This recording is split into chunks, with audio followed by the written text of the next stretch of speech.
Magsitayo po ang lahat.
Sa ngalan ng Ama, ng Anak at ng Espiritu Santo, Amen. ang pagpapala ng ating Panginoong Jesucristo, ang pag-ibig ng Diyos Ama, at ang pakikipagkaisa ng Espiritu Santo naway sumainyong lahat. At sumainyo rin. Magandang hapon po sa ating lahat.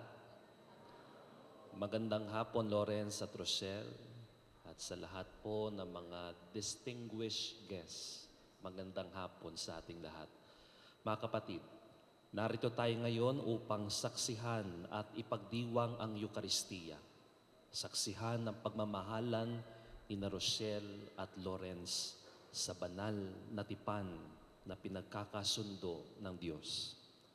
Ngayong hapon ito, tayo natitipon sa hapag ni Jesus sa pagbubuklod na sakramento ng pag-iisang dibdib.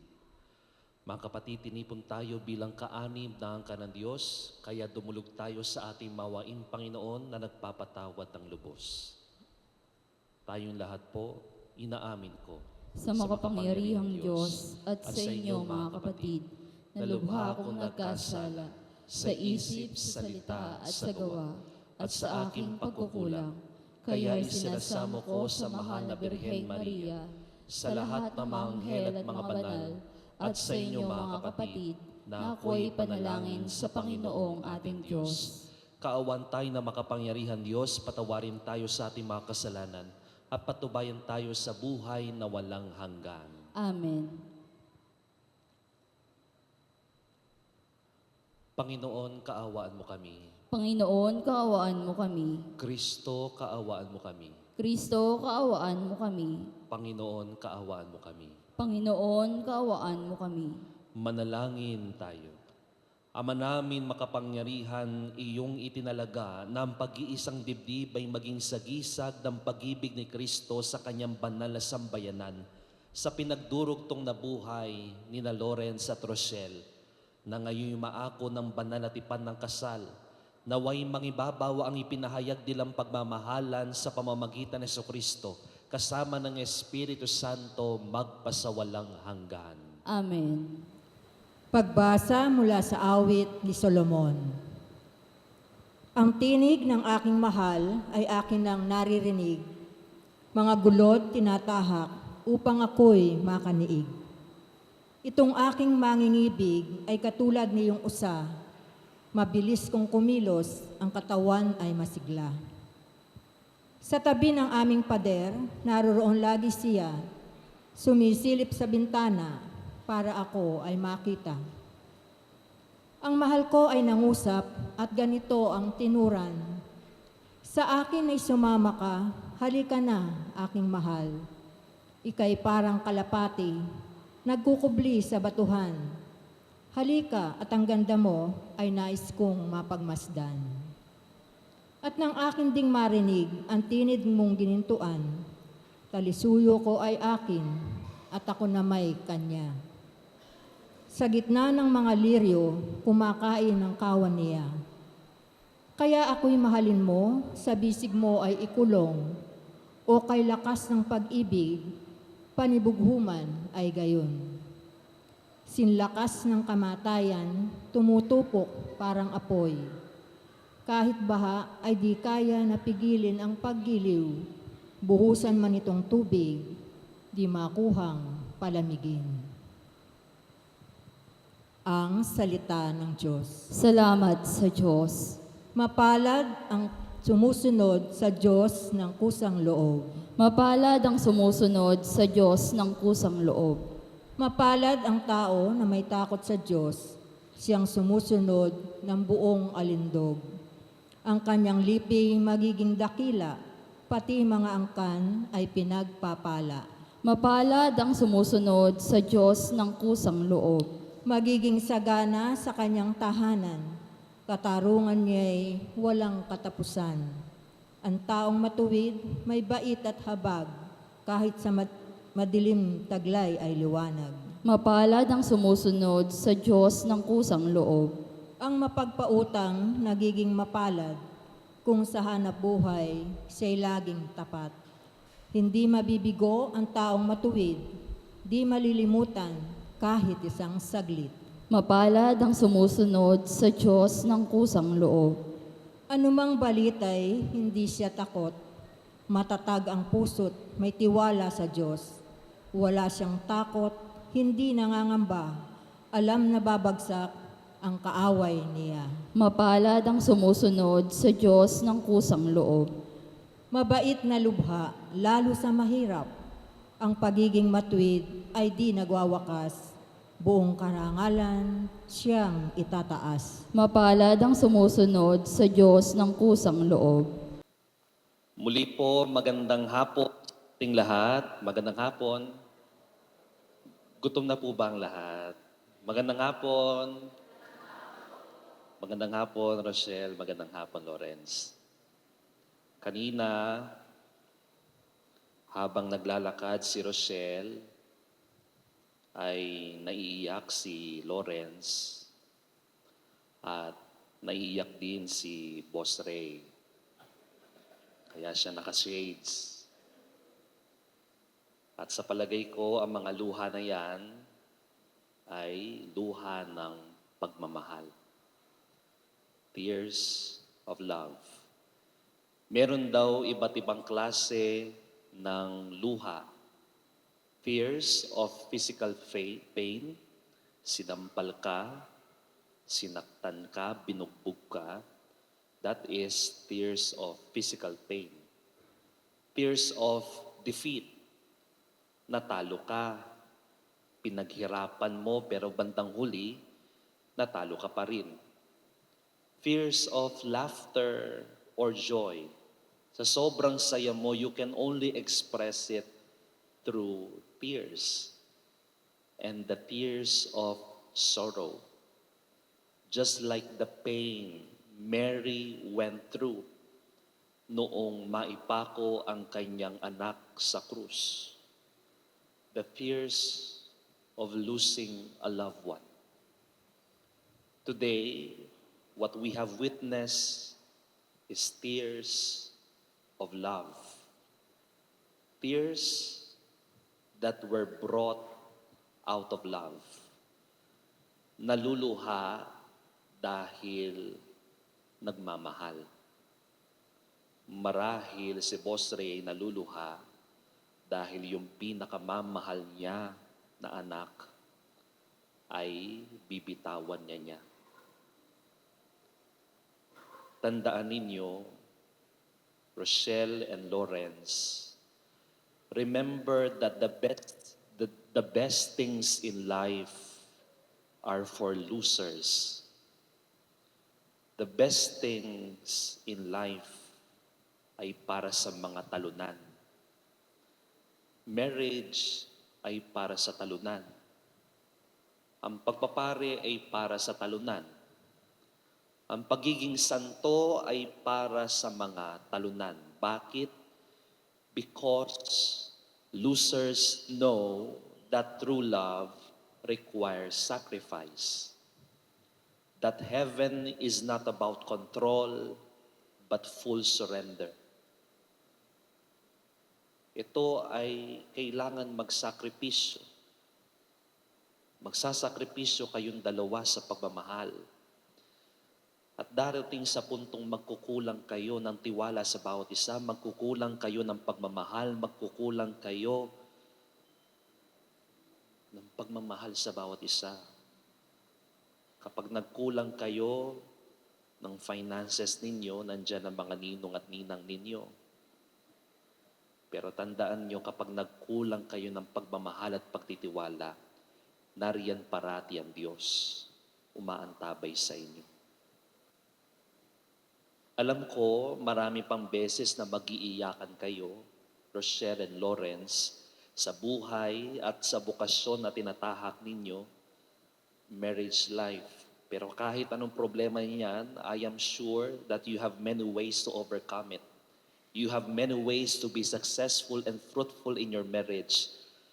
Alam niyo kung anong makakasira sa inyong pagsasamahan? Alam niyo kung anong makakasira? Hindi yung mga manugang at mga biyenan ninyo, hindi sila. Ang makakasira sa pagmamahal, there is one way to fail as husband and wife. When you disregard God, when you stop believing in God as if there is no God, when you continue your life without God, when you forget God, you will surely fail in marriage. Dahil kung wala ang Diyos, hindi nyo alam kung papaano magmahal ng tunay. God loves us not because of, but in spite of. Mahal kayo ng Diyos, hindi dahil palasimba kayo, lagi kayo nananalangin, lagi kayo nagro-rosaryo, hindi. Mahal tayo ng Diyos kahit na kuminsan nakakalimutan natin magsimba, kahit na kuminsan nakakalimutan natin tulungan ang kapwa natin, kahit na kuminsan nakakalimutan natin mahalin at mahirap mahalin ang kapwa natin, kahit na mahirap magpatawad kuminsan, mahal pa rin tayo ng Diyos. That is the love that you must imitate. Lawrence, you love Rochelle not because, but in spite of. Mahal mo siya hindi dahil, kundi kahit na. Kaya, tandaan mo, Lawrence and Rochelle, sa lahat ng mga nagmamahal dito, iiyak tayo sa pagmamahal, pero hindi tayo susuko. Iiyak ng ilang beses, pero iiyak dahil magmamahal lamang. Amen. Gayun po, inayayahan ko mga ninong-ninang na lumapit po at ang mga parents po ng bride and groom na lumapit. Tatanungin po natin sila, hinihiling ko ngayon, Rochelle at Lawrence, na buong katapatan ninyong ihayag ang inyong damdamin sa isa't isa. Rochelle, bukal ba sa iyong loob ang iyong pagparito upang makaisang dibdib si Lawrence na iyong pakamamahalin at paglilingkuran habang buhay? Opo, Father. Ngayon tatanungin natin si Lawrence. Lawrence, bukal ba sa iyong loob ang iyong pagparito upang makaisang dibdib si Rochelle na iyong pakamamahalin at paglilingkuran habang buhay? Opo, Father. Kayong dalawa ay tatanungin ko, nakahanda ba kayong gumanap sa inyong pananagutan sa simbahan at bayan na umaasang inyong aarugain ang mga supling na ipagkakalob ng pong may kapal upang sila ay inyong palakihin bilang mabubuting mamamayang Kristiyano? Opo, Father. Opo, Father. Minamahal kong Lawrence at Rochelle, sa harap ng Diyos at ng kanyang sambayanan, mag-holding hands kayo, dalawang kamay magharapan, at ipahayag ninyo ang mithiin magtipan sa banal na sakramento ng kasal. Bago ko po ituloy ang ating kasal, meron po bang tumututol at hindi sumasang-ayon sa mga dalawang nagmamahalan dito sa harapan? Okay. Parang may dala kang Armalite dyan, ha? Okay. Tatanungin po natin ulit si Rochelle. Rochelle, sumasang-ayon ka ba na maging asawa si Lawrence sa narito ngayon alinsunod sa batas at mga alituntunin ng ating banal na simbahan? Sumasang-ayon po, Father. Buong puso ba ang pagkakalob mo sa kanya ng iyong sarili bilang kanyang may bahay? Opo, Father. Nakalaan ka bang balikatin sa piling niya ang pananagutan ng buhay may asawa? Opo, Father. Ngayon, tatanungin natin si Lawrence. Lawrence, sumasang-ayon ka ba na maging may bahay si Rochelle na narito ngayon alinsunod sa batas at mga alituntunin ng ating banal na simbahan? Sumasang-ayon po, Father. Buong puso ba ang pagkakalob mo sa kanya ng iyong sarili bilang kanyang asawa? Opo, Father. Nakalaan ka bang balikatin sa piling niya ang pananagutan ng buhay may asawa? Opo, Father. Okay. Ngayon po ay sasabihin po nila itong sacred vows ng ating simbahan. Mamaya po, bago matapos ang ating banal na misa, meron po silang personal vows sa bawat isa. Ngayon po ay papakinggan natin itong vows ng ating simbahan.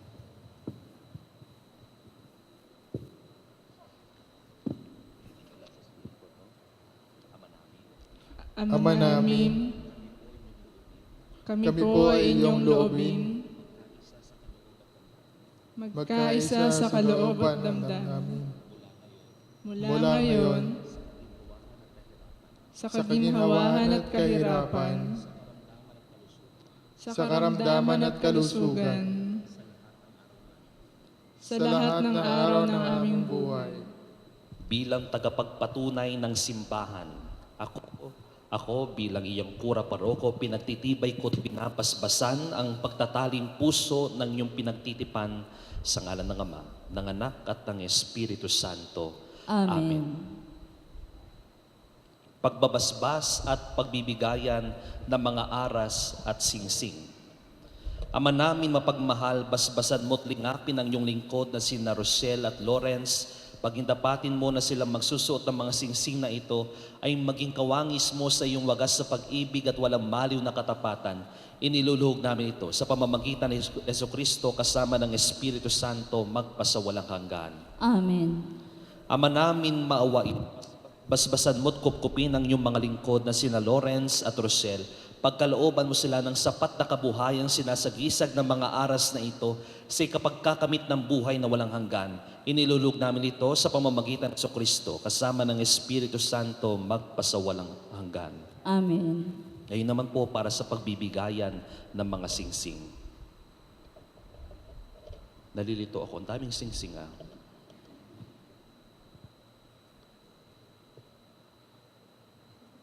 Ito dito. Ah, okay.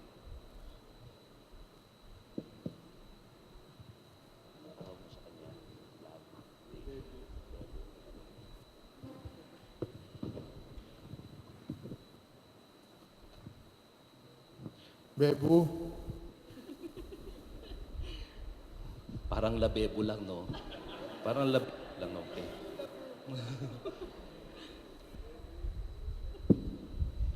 Bebu, kailanman hindi kita pagtataksilan, isuot mo at pakaingatan ang singsing na ito na siyang tanda ng aking pag-ibig at katapatan.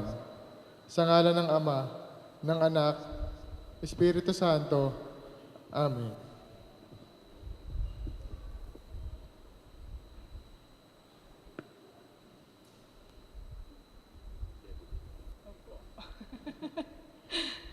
Bebu.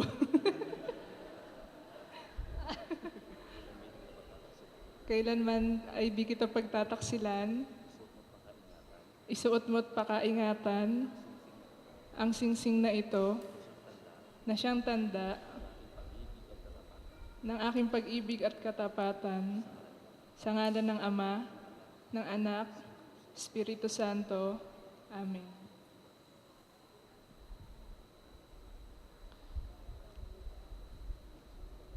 Ngayon naman po para sa pagbibigay ng mga aras, tandaan po ninyo, kaya kayo naparito, mga ninong at ninang, magbibigay kayo ng 50,000 mamaya, no po, para sa inyong mga inaanak. Pero tandaan po ninyo, maliban po sa pagbibigay po ninyo ng mga regalo mamaya para sa mga inaanak ninyo, kaya nga napakaganda ng titulo ninyo, Godparents. Ibig sabihin, kapag binibisita nila kayo, huwag nyo lang ipamukha ang pera sa kanila. Ang ipapamukha nyo sa kanila ay walang iba kundi ang Diyos na lubos na nagmamahal sa kanila. Tapos tuwing may problema sila, ang lalapitan nila ay hindi lamang ang mga magulang nila, kundi kayo rin na umaantabay sa kanila. Kaya pinili nila kayo, hindi dahil mayaman lang kayo, kundi sana'y makita sa inyo na mayaman din ang presensya ng Diyos sa inyo. Kaya nga kayo, kahit mukha kayong mga mayaman, kahit mukha kayong magbibigay ng mga 100,000 mamaya, ako dumadagdag na po, no? Tandaan ninyo, ang ibibigay ninyo na mas mahalaga ay walang iba kundi ang presensya ng Diyos sa dalawang ito. Ang aras ang magsisilbi na sana mas maging masagana pa ang buhay ninyo mag-asawa. Kung maghihingi ng pang-shopping, si Mrs., bibigyan ni Mr., tama ba? Oo, tama. Wala siyang magawa. Kung maghihingi ng pang-shopping si Mr., bahala na si Mrs., okay? Okay. Pero ito po ay sagisag din ng wagas na pagmamahalan ng bawat isa, na kung saan ay kung ano man po ang meron ang isa, ay sana'y pinanatili nila na magbabahabahagi silang dalawa doon sa kung ano man ang meron ang asawa.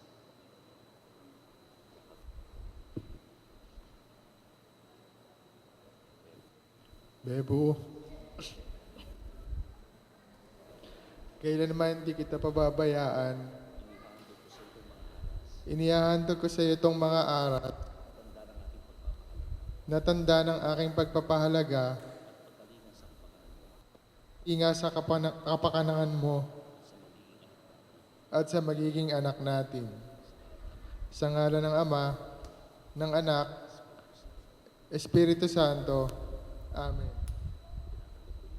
Tinatanggap ko ito, nangangako ako na magiging iyong katuwang sa wastong paggamit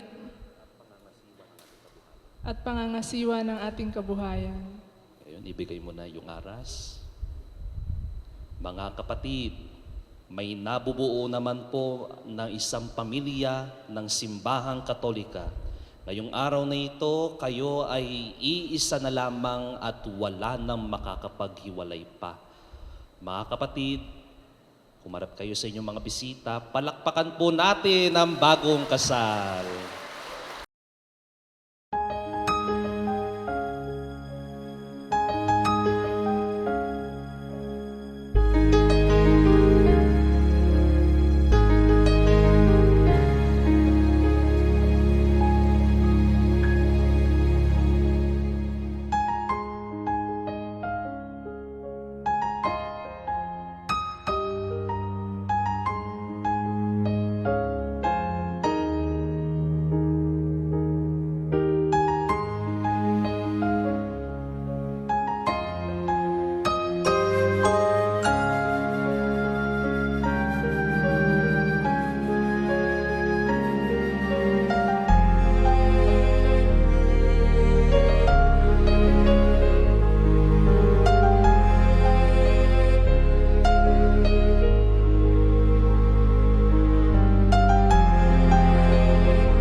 may now kiss your beautiful wife.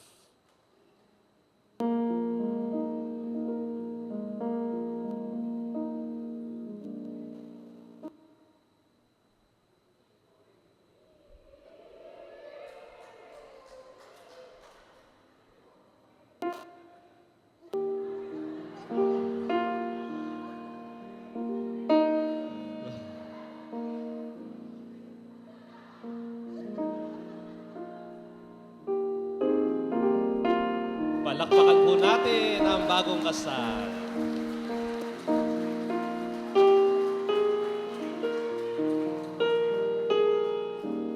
Magsiupo muna po lahat.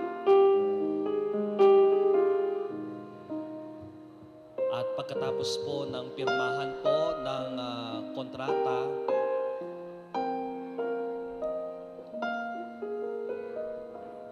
ay sasabihin po ng bawat isa ang Lawrence, my bebo love.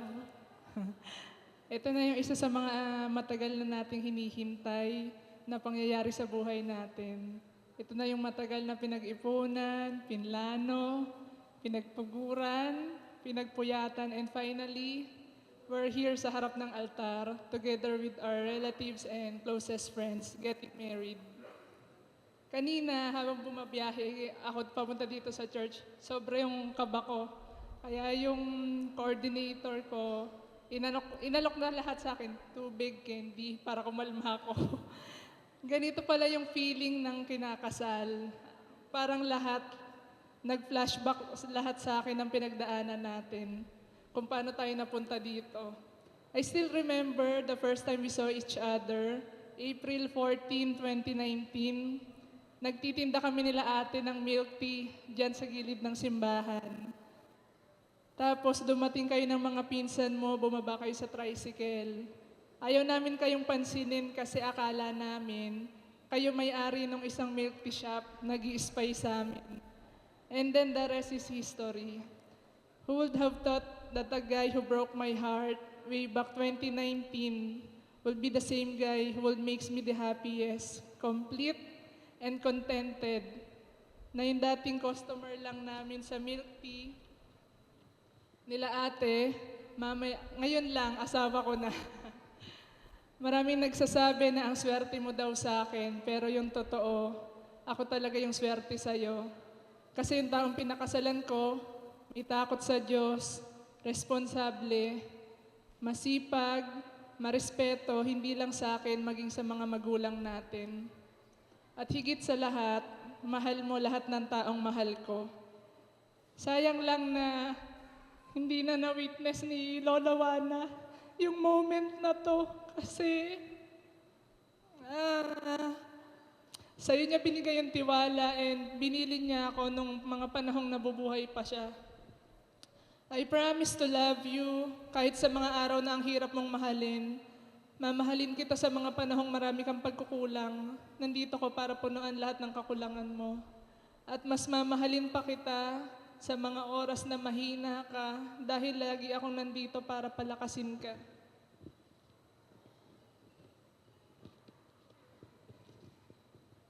I vow to be the best wife that I can be and to be the best mom sa mga magiging anak natin in the future.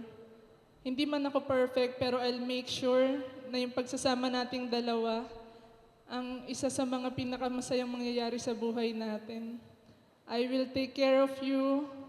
Ako magiging personal medtech, nurse, and doktor mo. I will always be faithful, and from this day forward, never mo nang mafe-feel na mag-isa ka kasi lagi na tayong magkasama sa lungkot, sa ligaya, sa problema at sa success nating dalawa. I know na ang married life, hindi lang puro saya, hindi lang puro kilig. Siyempre, hindi mawawala dyan yung pag-aaway at pagtatalo sa pagsasama nating dalawa. Kaya kapag nasigawan mo ako, huwag kang mag-alala. Mas malakas ang sigaw ko. Thank you for loving me just the way I am. Thank you for accepting all my flaws and imperfections, though so few see. And always remember na talikuran ka man ng lahat ng tao sa mundo, nandito lang ako laging nakasuporta sa'yo. No more video calls, no more phone calls, no more good morning and good night text kasi mamaya lang, magkasama na tayong dalawa habang buhay. Buti na lang dumating ka. Mahal kita ngayon, mamaya, bukas, palagi. I love you, Lawrence Manuel Laurente Manango.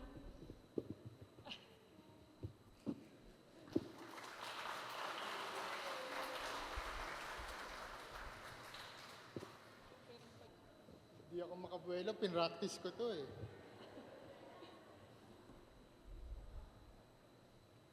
Ay, Bebo.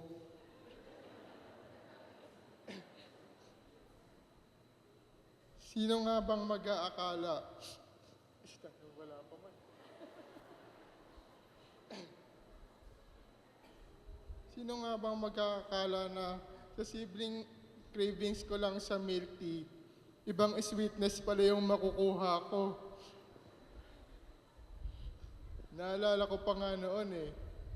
Iba hinihingi ko yung number mo nung una tayong nagkita.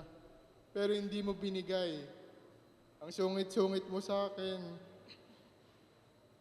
Pero ngayon, yung babaeng masungit sa akin noon, lahat binibigay na ngayon. Thank you, Bebo, dahil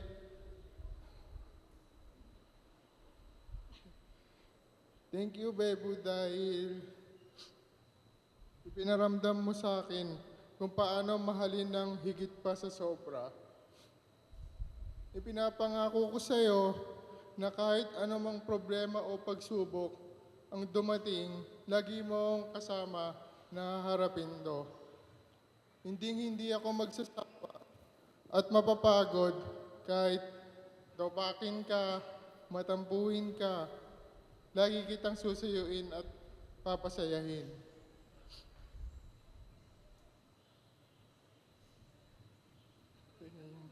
Hindi meron. Sa bawat pagkakataon, ikaw lagi ang una kong iisipin. Hanggang sa kabilang buhay, ikaw ang aking pipiliin. Sobrang nagpapasalamat ako sa ating Panginoon dahil pinigay niya yung babaeng pinapangarap ko. Ngayong araw,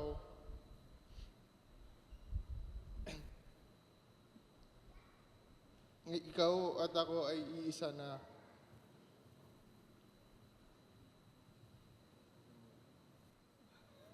Ayoko nung, ikaw na lang yung magbasa ng iba. Pero, yeah. Ikaw na lang. Yeah, okay na yun. Yan lang, mahal na mahal kita.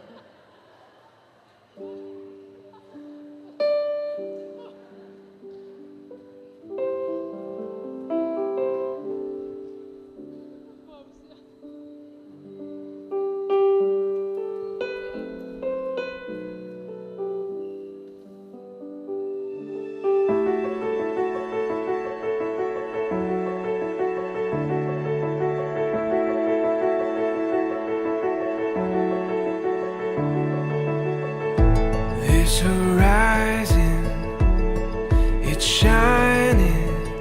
Seems the daylight knows this is our time now. Where we're going, these dreams we're holding. Oh, and now we know it. All the world is ours to take. You and me will find a way. Oh, the wonder that awaits. Here we are, forever starts today.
is our time. All the world